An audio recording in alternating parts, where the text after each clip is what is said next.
Ya, Assalamualaikum warahmatullahi wabarakatuh. Hari ini lanjutkan dengan materi pada pertemuan 6 yaitu right issue.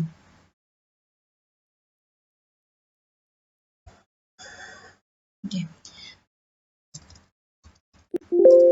Di sini ada pengertian dari right issue adalah hak yang muncul dari penerbitan instrumen investasi oleh perusahaan dengan tujuan untuk meningkatkan modal usaha. Caranya yakni menarik investor lama supaya menanamkan modalnya lebih banyak lagi melalui pembelian saham. Langkah awal dalam praktik right issue adalah perusahaan menawarkan saham baru kepada para investor lama dengan cara memberikan diskon untuk jumlah tertentu. Jika mereka tidak menggunakan haknya, maka penawaran akan dialihkan kepada investor baru atau disebut juga standby buyer. Biasanya mekanisme penjualan right issue adalah berdasarkan rasio, misalnya perusahaan menawarkannya dengan sistem 1:3. Maka artinya tiap pemegang selembar saham punya hak untuk membeli 2 saham yang akan diterbitkan. Selain itu, harga saham right issue biasanya lebih murah daripada yang dijual di Bursa Efek Indonesia. Itulah sebabnya banyak investor lama tertarik membelinya dengan harapan agar dapat meraih lebih banyak keuntungan.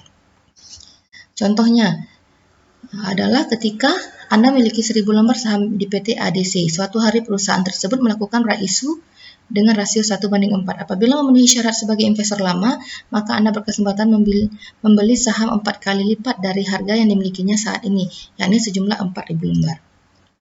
Alasan perusahaan menerbitkan right issue. Hal yang perlu Anda perhatikan sebelum membeli right issue adalah tujuan dari perusahaan. Jika modal yang diperoleh akan dimasukkan untuk ekspansi bisnis, tentu hal ini bisa menguntungkan bagi investor. Namun, jika tujuan perusahaan mengeluarkan right issue adalah untuk mendapatkan dana guna restrukturisasi utang, kecil kemungkinan Anda akan memperoleh imbal balik dalam jumlah besar karena nominalnya juga akan terdilusi. Faktor perusahaan melakukan right issue. Ada 7 alasan perusahaan melakukan right issue, yaitu untuk ekspansi usaha melalui merger, akuisisi, takeover, dan leverage buyer, untuk membayar kewajiban jatuh tempo, untuk meningkatkan likuidasi saham, untuk restrukturisasi, untuk modal kerja, untuk meningkatkan jumlah saham beredar, dan untuk meningkatkan porsi kepemilikan saham. Rumus right issue. Cara menghitung right issue yaitu pada umumnya pada pengumuman pelaksanaan right issue oleh perusahaan akan dijelaskan rasio atau perbedaan saham lama dan saham baru. Ini menunjukkan hak yang bakal didapat oleh pemegang saham lama perusahaan. Contoh right issue yang berlangsung pada tanggal 8 Juli 2001 perusahaan PT Energi Mega Persada Tbk, rasio right issue new banding old sebesar 2:5. Menunjukkan setiap pemegang 5 lembar saham lama memiliki hak untuk mendapatkan hak membeli risiko lebih dulu sebanyak 2 lembar. Hak yang